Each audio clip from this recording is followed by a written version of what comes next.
HTB family, how's it going? Welcome to Hold the Ball. Hope you guys are well. Thank you again for tuning in. I'll slow down. If you're new, don't forget to like, share, and subscribe. Welcome again to your home of pure rugby league, where we discuss all things rugby league, Warriors, international, all that jazz there. Before we get into it though, DJ, hit that intro.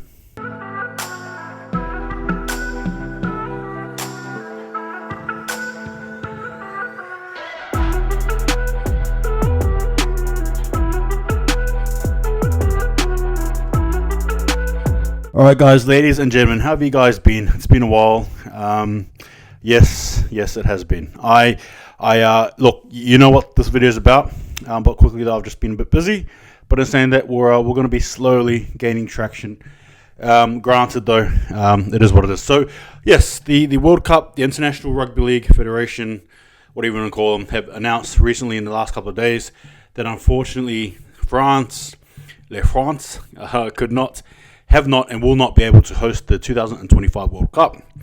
It brings up a lot of speculation. Now, the reasons behind it, accordingly, is due to political reasons. The government not willing to back up, rugby league in France, and perhaps, some of the union perhaps saying as well, perhaps having their say as well. So, in saying that though, it sucks. It's a loss there for rugby league in France. Granted, I'm still all for rugby league in France, and I was actually planning on going to France for the 2025 World Cup, but hey, it is what it is, right? So we just got to accept it and take it on the chin. Now, with that being said, obviously, it now speculates or turns to speculation who is going to be hosting the next Rugby League World Cup. And again, to my friends who are probably watching here and have no idea what on earth this means, basically, there's been a few countries, the likes of Australia. England has reared its ugly head again. No, I kid. The likes of Papua New Guinea, the Pacific Islands, Tonga, Samoa, Fiji, New Zealand, right? But there's also been another country as well, Qatar. Yes, that's right. The Muslim nation that hosted the FIFA World Cup right last year, in which ironically France lost to Argentina.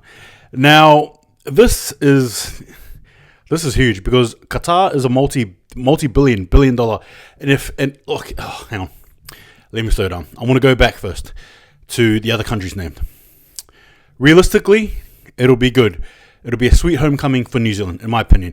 And I think New Zealand don't only want to host it; they actually don't want to join. They don't want to join. They actually want to just host it primarily on their own. I back it. Obviously, the COVID happened. A lot of people forgetting really just how bad it was, during that COVID period, just how much of rugby league New Zealand missed out on, honestly. And now people have been saying, oh, don't worry about Origin, don't worry about Magic Round, let New Zealand have international rares around. And here you go, you got some people saying, no, we still want it in Australia. And honestly, it just, look, how do I say this? You may raise some valid points, but at the same time as well, I think there's no point there that can beat New Zealand hosting it solely on their own. I think they can. New Zealand has the infrastructure, they've got the stadiums, they've got the broadcast, they've got it all. If it doesn't meet Australia, well, so be it.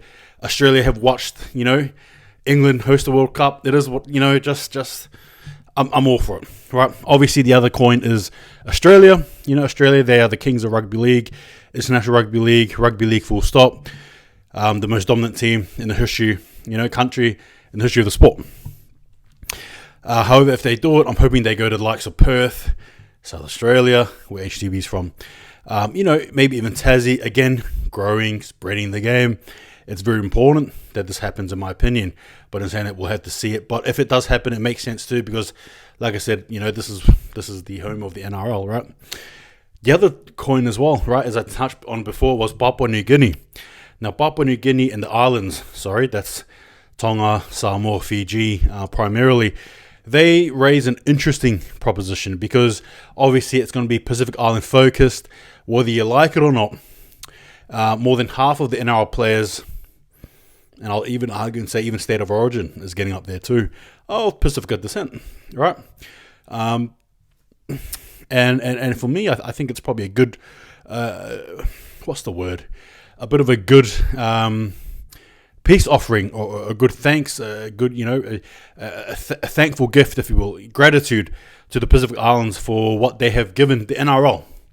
Right now, respectfully, I understand that there may be some people against it. I get it, but I also see the reason. I also see there being no problem. Sorry, if it is something that the islands do host.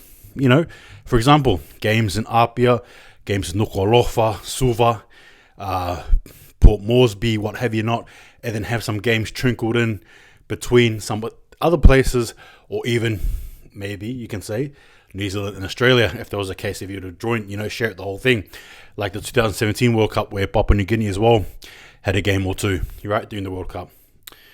So again, the possibilities are endless, right? Obviously, America as well had their name touted, but not to be. So we're going to have to say goodbye to them for now. In saying that, though, I did mention Qatar before I stopped. Qatar, right? The multi-billion-dollar country. Apologies. Gee whiz. The prospect of Qatar hosting a Rugby League World Cup would be enormous. Not only do they have the stadiums, they've got the people there. They can just hire fake fans there to come and join. Look, for me, as much as I'd love to see it in New Zealand, believe me, I do. The prospect of it being Qatar just really gets the juices flowing, so to speak.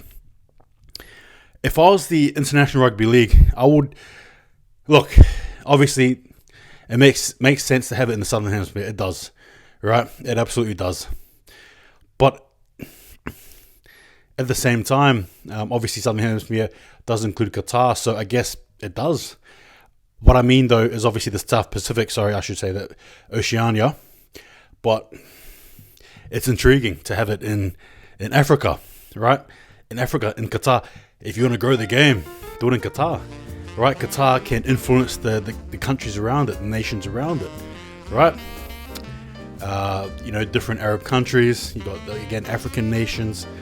Wow, I like it. It's if they got the money to do it. I'm sure if Qatar threw some money at the International Rugby League, I don't think they'll say no. So yeah, it's really interesting. Time zones and stuff, it is what it is. But those are my thoughts there on the different countries who could potentially host it. Give me your thoughts. Yeah, take it easy. See you guys next time, and just remember, hold the ball.